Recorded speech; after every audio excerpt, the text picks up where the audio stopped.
मैं डॉक्टर उषा रानी Sharma, associate professor Sanskrit विभाग, MLJ college, Bharatpur, Rajasthan. बच्चों, आज हम BA तृतीय वर्ष विषय संस्कृत प्रश्न पत्र प्रथम के पाठ्यक्रमानुसार भारतीय दर्शन के सिद्धांत पुस्तक का अध्ययन करेंगे। आज का विषय है भारतीय दर्शन में वैशेषिक एवं उसके सिद्धांत। पूर्व में हम वैश्विक दर्शन के पदार्थों के बारे में चर्चा कर चुके हैं।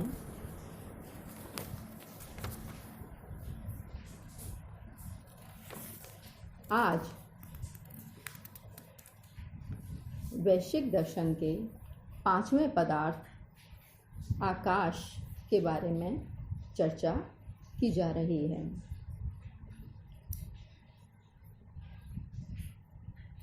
पांचवा भौतिक द्रव्य आकाश है, जो शब्द का आधार है। शब्द प्रत्यक्ष होता है किंतु आकाश नहीं। किसी भी द्रव्य का बाह्य प्रत्यक्ष होने के लिए उसमें दो बातों का होना आवश्यक है।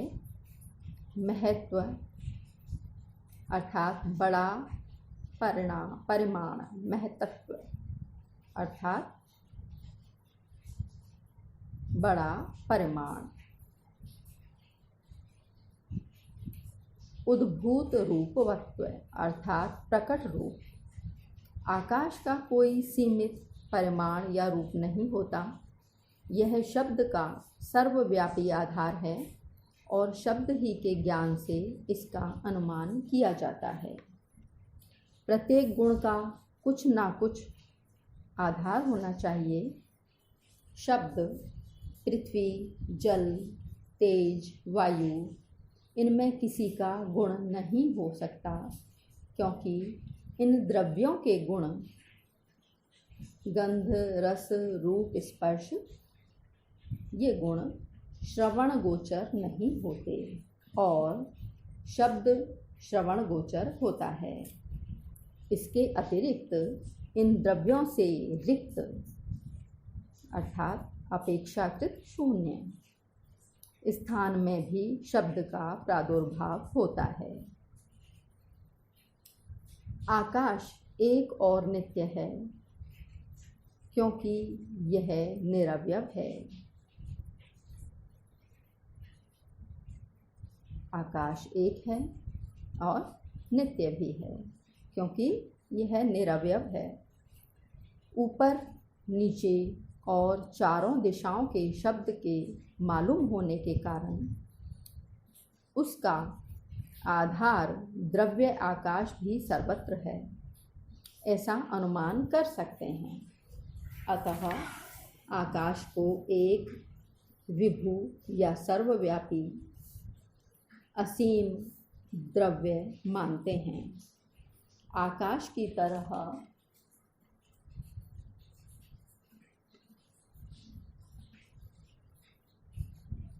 दिक् और काल भी अगोचर अर्थात अप्रत्यक्ष द्रव्य हैं।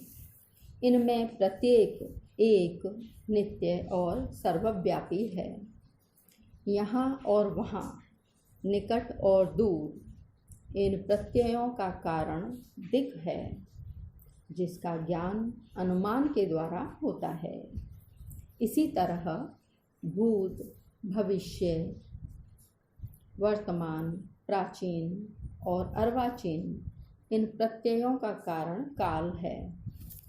आकाश, दिक् और काल प्रत्येक निरवयव और सर्वव्यापी है, तथापि उपाधि भेद से ये नाना प्रतीत होते हैं और इनके अंश एक दूसरे से भिन्न मालूम होते हैं। जैसे घट के भीतर का आकाश बाहर के आकाश से पृथक जान पड़ता है, यद्यपि आकाश एक है।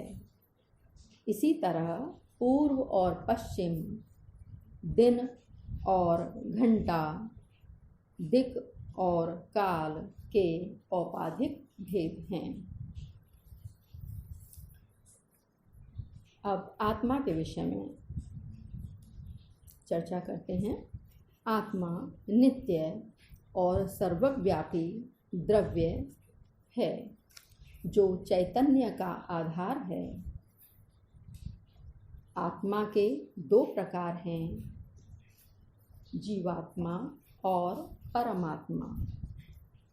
परमात्मा या ईश्वर एक है और जगत कर्ता के रूप में उसका अनुमान किया जाता है। जीवात्मा का ज्ञान मानस प्रत्यक्ष से होता है, जैसे मैं सुखी हूँ, मैं दुखी हूँ इत्यादि विशेष अनुभवों के द्वारा जीवात्मा के गुण प्रकट होते हैं। जीवात्मा अनेक हैं। भिन्न भिन्न शरीरों में भिन्न भिन्न जीवात्मा रहते हैं। मन परमाणु रूप है, अतः दृष्टिगोचर नहीं हो सकता। यह जीवात्मा और उसके गुणों सुख दुख आदि को प्रत्यक्ष करने वाला आभ्यंतरिक साधन या अंतरिंद्रिय है। इसके अस्तित्व का अनुमान किया जा सकता है। जिस प्रकार जगत के बाह्य पदार्थों के प्रत्यक्ष ज्ञान के लिए बाह्य इंद्रियों की जरूरत पड़ती है, उसी प्रकार आभ्यंतरिक पदार्थों जैसे ज्ञान, इच्छा, सुख दुख आदि के अनुभव आदि के साक्षात्कार के लिए एक आभ्यंतरिक साधन होना चाहिए। इसी का नाम मन है। यह देखने में आता है कि यद्यपि पांचों बाह्य इंद्रिय एक ही समय अपने अपने विषयों से संयुक्त रहते हैं, तथापि हमें रूप, रस, गंध, शब्द, स्पर्श इन सभी का एक ही साथ अनुभव नहीं होता। जैसे हम अपने घर अपने मित्र से वार्तालाप कर रहे हैं, हमारी नज़र उसके चेहरे पर है, कान उसके शब्द सुन रहे हैं, त्वचा का संपर्क कुर्सी से है, रसना का मुंह में डाली हुई इलायची से और मेज पर रखे हुए गुलदस्ते की खुशबू नाक में जा रही है, परंतु एक ही साथ इन सभी विषयों की अनुभूति हमें नहीं होती। अर्थात जिस क्षण में शब्द पर ध्यान है, उस क्षण में कुर्सी के स्पर्श का नहीं। ऐसा क्यों होता है? इस बात से सूचित होता है कि बाह्य इंद्रिय का विषयों के साथ जो संपर्क है, उसके अतिरिक्त भी कोई ऐसा कारण है जिसकी वजह से एक समय में एक ही विषय की अनुभूति हो सकती है। अर्थात भिन्न भिन्न संवेदन एक साथ नहीं होकर पूर्वापर अर्थात आगे पीछे के संबंध से होते हैं।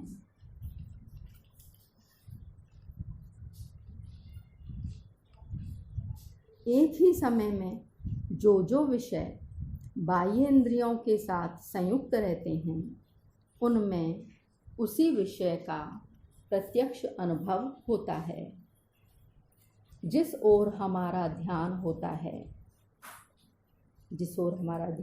है उसी का हमें प्रत्यक्ष अनुभव हुआ करता है। इसका यह अर्थ हुआ कि प्रत्यक्षीकरण के लिए विषय पर मनोयोग होना भी आवश्यक है। प्रत्येक विषय में विषयेंद्रिय संयोग के साथ साथ मन का संयोग भी रहता है, नहीं तो उस विषय की प्रतीति होती ही नहीं। तात्पर्य यह है कि अंतरिंद्रिय के रूप में मन का अस्तित्व मानना जरूरी है। भिन्न भिन्न प्रतीतियों के पौर्वापर्य संबंध से भी मन का अणुरूप अर्थात निरवयव होना सिद्ध होता है, क्योंकि यदि मन अणुरूप नहीं होता तो इसके भिन्न भिन्न अवयवों का संयोग एक ही साथ भिन्न भिन्न इंद्रियों से हो सकता और इस तरह एक ही समय में अनेक प्रतीतियों का होना संभव होता, परंतु ऐसा नहीं होता है। इससे हम कह सकते हैं कि मन निरवयव या अणुरूप है और प्रत्यक्ष का आभ्यंतरिक साधन है। यह वह अंतरिंद्रिय है जिसके द्वारा आत्मा विषयों को ग्रहण करता है।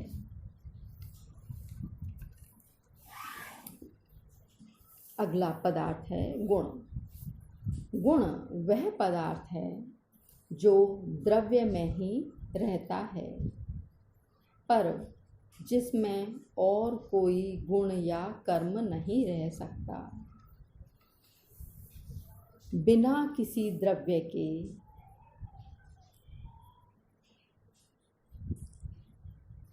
रूप, रस, गंध आदि गुण रह नहीं सकते। इसीलिए इन्हें गुण अर्थात परनिर्भर, परतंत्र कहते हैं। यह देखा गया है कि द्रव्य ही किसी कार्य के उपादान या समवायी कारण हो सकते हैं। केवल गौण रूप से उपादान में रहकर कार्य के होने में सहायक हो सकता है। अतः गुण केवल असमवायी कारण ही हो सकता है। सभी गुण द्रव्याश्रित हैं, इसलिए गुण का गुण होना असंभव है। जैसे किसी वस्तु का रंग लाल है, यहाँ लाल रंग उस वस्तु विशेष का गुण है, किसी और गुण जैसे रंग का नहीं। गुण में कर्म या गति नहीं होती, अर्थात वह द्रव्य में निष्क्रिय रूप से संवेद होकर स्थित रहता है। इस तरह गुण, द्रव्य और कर्म इन दोनों से भिन्न है।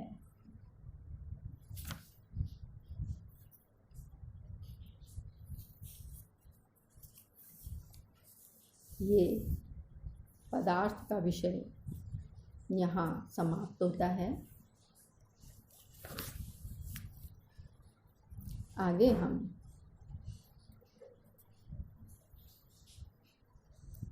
अगले पदार्थों की चर्चा करेंगे, जिसमें सामान्य, समवाय या अभाव की भी चर्चा की जाएगी।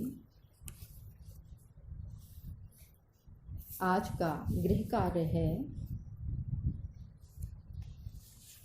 वैशेषिक दर्शन के अनुसार आत्मा और मन के स्वरूप की विवेचना कीजिए।